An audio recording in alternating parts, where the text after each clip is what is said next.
స్తోత్రమెస్సయ్య ప్రియమైన దేవుని బిడ్డలారా, క్రీస్తు నామములో మీ అందరికీ సమాధానము కలుగునుగాక. ఆమేన్.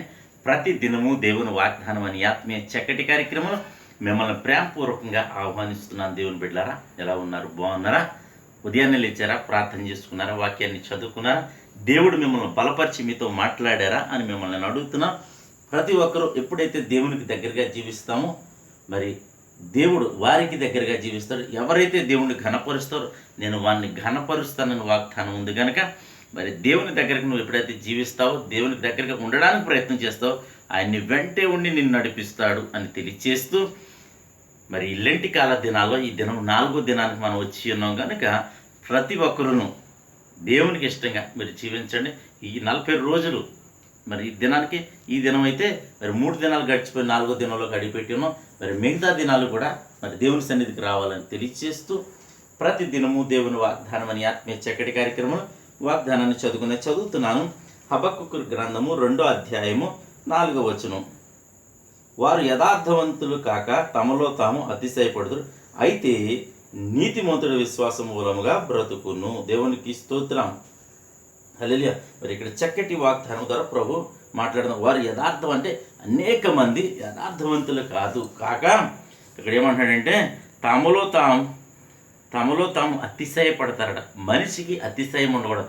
ఏమని అంటున్నాడంటే ఒక చోట వాక్యంలో ఇర్మియా గ్రంథం, బలవంతుడు బలాన్ని బట్టి మరి అలాగే ఐశ్వర్యవంతుడు మరి తన శౌర్యమును బట్టి అతిశయించకూడదు, కానీ భూమి మీద కృప చూపుచున్న యెహోవా ఆయనేని తెలుసుకుని ఆయనను నమ్ముకుని మరి అతిశయించవాలని దేవుని వాక్యం సెలవిస్తుంది కనుక మరి దినం ప్రభువుని కలిగి ఉన్నారా?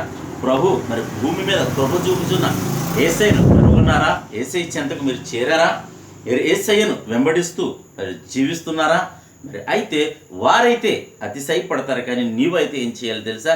నేనైతే ఏం చేయాలో తెలుసా? దేవుని బిడ్డలుగా మనం ఏం చేయాలో తెలుసా?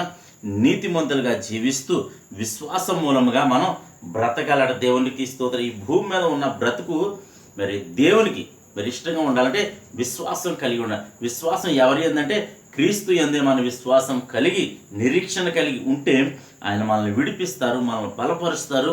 మరి ప్రతి విషయంలో ఆయన మనకు తోడుండి ముందుకు నడిపిస్తారు అని తెలియచేస్తూ దేవుడి మాటలు దీవించునుగాక. ఆమెను ప్రార్థన చేసుకుందాం. స్తోత్రము తండ్రి, వందనాలు యేసయ్యా.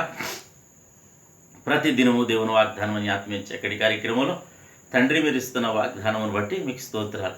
ఎంతమంది ప్రజలు యూట్యూబ్ ద్వారా, ఫేస్బుక్ ద్వారా రోడ్డు మార్గం వెళ్తూ చదువుతున్నారు నా తండ్రి, వాట్సాప్ ద్వారా నా తండ్రి, వారందరి జీవితాలు ఈ వాగ్దానం నెరవేర్చని ప్రతి ఒక్కరూ నిన్ను గ్రహించి నేను వ్యర్థమైన వాటి యందు అతిశయపడక నా తండ్రి, నీ యందు నిన్ను భూమి మీద కృప చూపుచున్న నిన్ను తెలుసుకొని నిన్ను నమ్ముకొని నీ యందు విశ్వాసం ఉంచి ముందుకు సాగే భాగ్యాన్ని నీ ప్రజలైన ప్రతి బిడ్డలకి మీరు దయచేయమని ప్రార్థిస్తూ, ఎవరైనా రోగులుంటే స్వస్థపరచమని, యవనస్తులకు చక్కటి సంబంధాలను గ్రహించి వివాహాలు జరిపించమని, ఉద్యోగాలను బిడ్డలకు ఉద్యోగాలు మీరు దయచేయమని, గర్భంలో గర్భఫలాలు దయచేయమని ప్రార్థిస్తున్నాను తండ్రి. అలాగే ప్రభా, ఎంతమంది ప్రభా నేను ఉద్యోగాలు ఆశీర్వాదం లేక, చదువుకున్నప్పుడు ఉద్యోగాలు లేక నేను సతమతమవుతున్నారు, వారందరినీ నేను నిరాశ నిస్పృహ నుంచి విడిపించమని, చక్కటి ఉద్యోగాలు మీరు దయచేయమని ప్రార్థిస్తున్నాను. అలాగే తండ్రి, దినం ప్రభా గ్రామాన్ని, మా రాష్ట్ర, మా దేశాన్ని కాచి కాపాడమని, మా సరిహద్దుల్లో నెమ్మదిని దయచేయమని ప్రార్థిస్తూ, ఈ దినం ఎవరిది మ్యారేజ్ అయిన బడ్డని బిడ్డను దీవిస్తున్నాం, ఆశీర్వదిస్తున్నాం. కానీ ఈ వాగ్దానం వారి జీవితాల్లో నెరవేర్చమని ప్రార్థిస్తూ, ఈ దినాన్ని బిడ్డలు చేయి ప్రయాణాల్లో, ప్రయత్నాల్లో, రాకపోకల్లో సమస్తములో మీరే తోడండి, మహిమ పొందమని యేసు నామముని ప్రార్థన అడుగుచున్నాం పరమ తండ్రి. ఆమేన్. నేను నమ్ముతున్నాను ప్రియమంది కూడా ప్రభు మీతో మాట్లాడి ఉన్నారని నమ్ముతున్నాను. ప్రభు మీతో మాట్లాడినట్లయితే ఈ వాక్యము మీకు ఆశీర్వాదకరంగా ఉంటే ఈ ఆశీర్వాదకరంగా ఉన్న వాక్యాన్ని అనేక మందికి మీరు షేర్ చేయాలని, మరి వీడియోని లైక్ చేయాలని, కామెంట్ పెట్టాలని తెలియజేస్తూ దేవుడు నిన్ను కుటుంబాన్ని దీవించునుగాక. ఆమేన్.